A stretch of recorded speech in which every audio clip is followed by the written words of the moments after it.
오늘부터 역대하 말씀을 함께 생각해 보겠습니다. 오늘 본문은 역대하 2장 3절로 4절입니다. 제가 읽습니다. 솔로몬이 사절을 두로왕 후람에게 보내어 이르되 당신이 전에 내 아버지 다윗에게 백향목을 보내어 그가 거주하실 궁궐을 건축하게 한 것 같이 내게도 그리하소서. 이제 내가 나의 하나님 여호와의 이름을 위하여 성전을 건축하여 구별하여 드리고 주 앞에서 향재료를 사르며 항상 떡을 차려 놓으며 안식일과 초하루와 우리 하나님 여호와의 절기에 아침 저녁으로 번제를 드리려 하오니 이는 이스라엘의 영원한 규례니이다. 아멘. 하나님의 나라는 예수 그리스도의 십자가 보혈을 통해서 이루어집니다. 십자가 보혈을 통과한 하나님의 자녀들을 통해서 하나님은 하나님의 나라를 이루어 가세요. 이렇게 생각하면 하나님의 나라가 무슨 순수 혈통만을 유지하는 것 같고 마치 세상을 향해서 문을 꼭꼭 걸어 잠궈 놓는 식으로 이해를 할 수 있는데요. 예수 그리스도의 십자가 보혈을 통과한 자녀들만을 통해서 하나님 나라를 이루시는 것이 목적이 아니잖아요. 하나님은요, 온 세상을 향해서 문을 활짝 열어 놓으셨습니다. 예수 그리스도를 통한 하나님의 구원의 약속은 온 인류를 향한 약속이거든요. 그렇기 때문에 이방인으로 살았던 우리가 다 구원 안에 들어오게 된 거잖아요. 하나님의 나라는 온 세상을 향해서 활짝 열려 있는 것이고 하나님의 나라가 온 땅에 속속들이 스며들고 확장되게 하는 목적을 갖고 하나님께서는 계속해서 구원 역사를 이루고 계신 겁니다. 그렇기 때문에 나는 하나님 나라에 이미 들어와 있으니까 뭐 하나님 나라가 확장되든 말든 난 상관없다. 이런 식으로 살면요. 우리는 하나님의 은혜를 저버리는 거예요. 하나님께서 우리 죄의 빚을 탕감시켜 주셨는데 우리가 다른 사람들의 그 죄의 빚을 진 것을 못 본 척하고 오히려 그들을 정죄하고 판단하는 일을 하는 사람과 같은 겁니다. 하나님 나라를 이루는 하나님의 자녀들이 되었다는 것은요. 내가 받은 은혜 최선을 다해서 그 은혜를 갚아야 되겠다. 이 생각을 가지게 되었다는 뜻이 담겨 있는 거예요. 그런데 사실 어떻게 우리가 그 은혜를 다 갚겠습니까? 그저 감사의 마음으로 나도 하나님의 자녀된 도리를 하고 싶다. 이 기쁨과 평안을 영원히 누릴 복을 여전히 죄 가운데 신음하고 있는 사람들에게도 맛보아 알게 해주고 싶다. 이 마음인 거죠. 이 마음으로 최선을 다해야 되는 것이고 이것이 은혜를 제대로 알고 제대로 받아들이는 하나님의 자녀들의 심정입니다. 이 심정을 우리가 갖고 살아야 돼요. 하나님의 나라가 흥하냐 망하냐 사실 이 정신, 이 하나님의 마음을 갖고 사느냐 그렇지 못하냐 이것에 따라서 달라지는 겁니다. 주의 몸된 교회도요 마찬가지예요. 우리 교회만 생각하면 우리가 받은 구원 목적을 은혜를 우리는 저버리는 겁니다. 땅끝까지 주의 복음이 흘러가야 된다는 생각을 하고 하나님의 은혜를 받아 누려야 되고요. 오늘 본문에 나오는 솔로몬이 바로 이 정신을 제대로 갖고 있어요. 오늘 본문은 솔로몬이 이제 성전을 짓기 시작하는 그 처음 장면인데 내용인데 솔로몬은 하나님의 성전을 짓되 이 성전이 왜 필요하냐?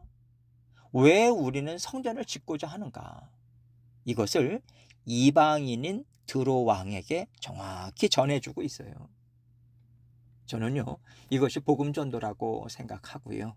이 정신을 갖고 있었기 때문에 솔로몬과 이스라엘 백성들이 하나님을 찬양하고 기뻐하면서 하나님이 주시는 풍성한 복을 누릴 수 있었다고 생각합니다. 오늘 3절 말씀을 보겠습니다. 솔로몬이 사절을 두로왕 후람에게 보내어 이르되 당신이 전에 내 아버지 다윗에게 백향목을 보내어 그가 거주하실 궁궐을 건축하게 한 것 같이 내게도 그리하소서. 솔로몬이 드로왕 후람에게, 히람이라고도 부릅니다. 후람에게 사절단을 보내는데, 그 당시의 국력을 굳이 비교하자면 이스라엘이 두로 나라보다 훨씬 앞서 있었던 상황이에요.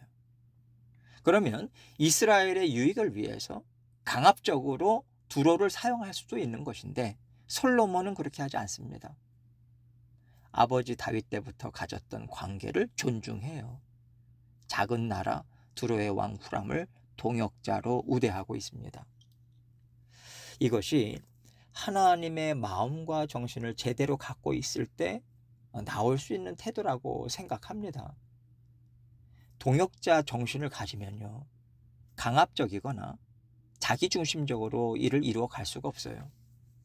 하나님께서 함께 하라고 붙여주셨다면 예의 있고 존중하고 협력을 중요하게 여길 수밖에 없거든요. 정치적인 면에서 보자면 솔로몬이 우리를 도우라고 강하게 요청할 수도 있는데, 편지를 써서 사절단을 보내면서까지 하나님의 성전을 짓는데요, 어떤 결함이나 허물도 남기지 않도록 겸손한 마음으로 나아가고 있는 모습을 보여주고 있는 겁니다. 성전은요, 하나님의 나라는요, 이렇게 지어져야 되는 거 아니겠습니까? 그래야 하나님에게 허물이 가지 않아요. 사람들의 잘못으로 하나님께 허물이 가는 경우가 얼마나 많이 있습니까? 솔로몬이 이렇게까지 하는 것도 하나님을 소중하게 여기는 마음이 앞서 있기 때문에 나타날 수 있는 모습이라고 저는 생각합니다.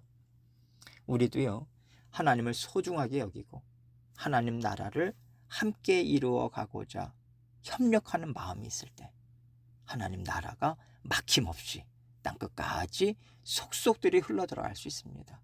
이것이 우리 교회의 정신이 되고요, 우리 모든 성도님들의 성품이고 마음이 되어야 된다고 저는 생각해요. 4절입니다.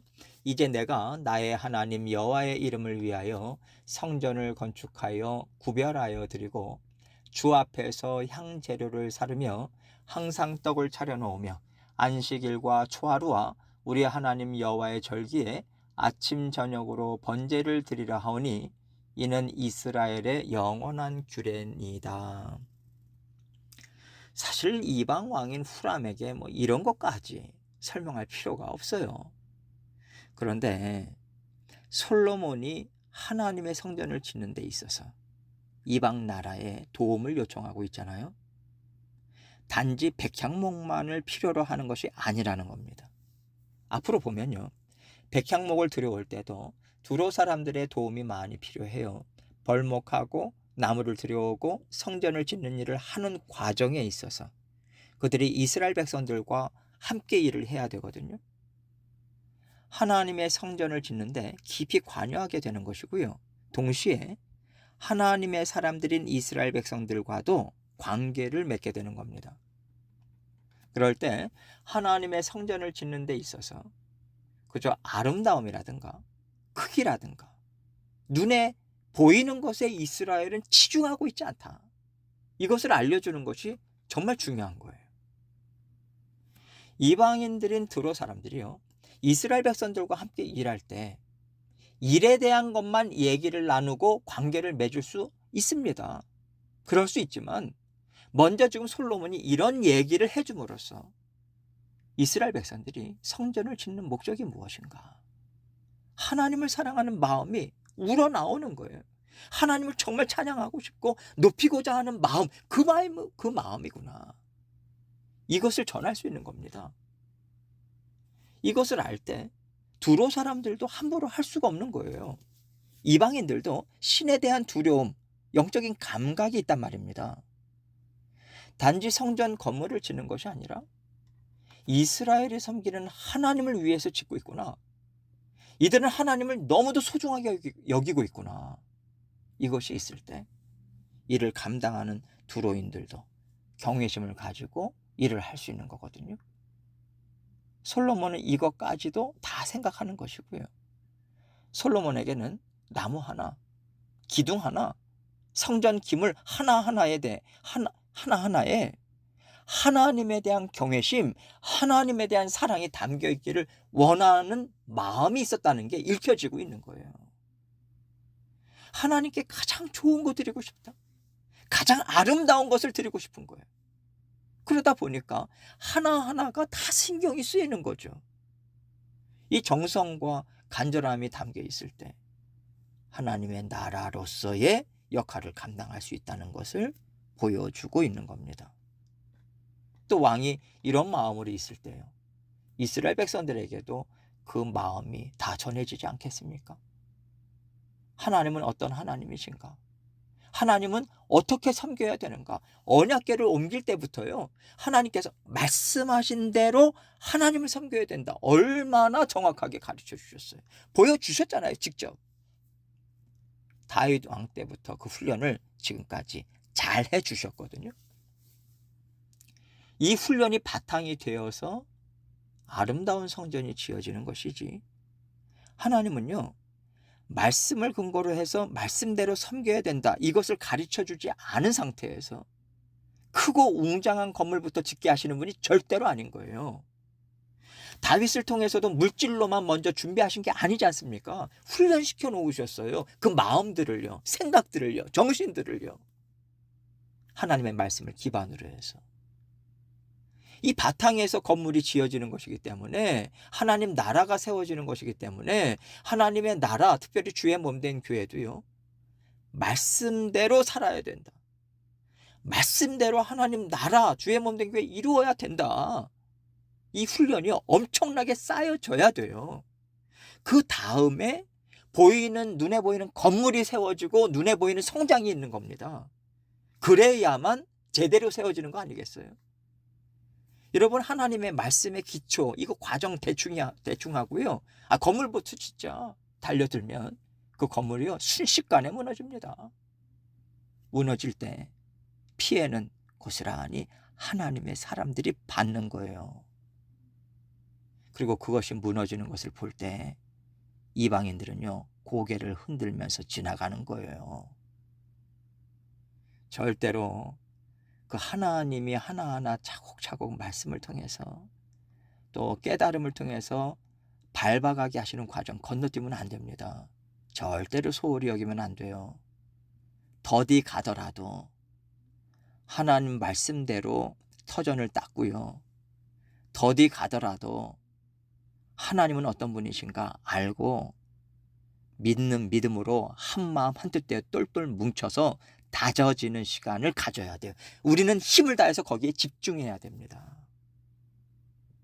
지금까지의 하나님 하신 일의 결과가 지금 솔로몬에게 나타나는 것이고요, 일하는 모든 과정 가운데 지금 다 영향을 미치고 있는 거잖아요. 그러니 이스라엘 백성들뿐만 아니라 이방인들까지 하나님의 정신, 하나님의 성품이 다 스며들어가고 있는 거예요. 이게 복음전도 아니겠습니까? 우리가요, 어떤 형태든 어떤 일이든 하나님의 정신, 하나님의 성품, 하나님의 마음을 놓치지 않을 때 이것이 전도가 되고요, 그것이 선교가 되고요, 하나님 나라를 이루어가는 통로로 쓰임을 받을 수 있는 겁니다. 주의 몸된 교회는 이렇게 세워지는 거다. 하나님은 오늘을 살아가는 저와 여러분에게 이 말씀을 주고 계시는 거예요. 하나하나 하나님의 말씀대로 세워갈 때 하나님께서 세우고자 하시는 아름다운 성전이 지어져 가고 있는 겁니다. 우리 가정이든 사업장이든 마찬가지예요. 이 과정을 우리는 감사하고 기쁘게 여겨야 합니다. 적극적으로 동참하고 소중하게 여겨서 이루어 가야 하는 거예요. 날마다 하나님께서 이 과정을 우리에게 주고 계시다고 생각하시고 더욱더 적극적으로 이 과정에 동참하시고요, 하나님 주신 열매 기대하면서 기쁨과 소망으로 전진하시는 저와 여러분이 되시기를 주님의 이름으로 축원합니다.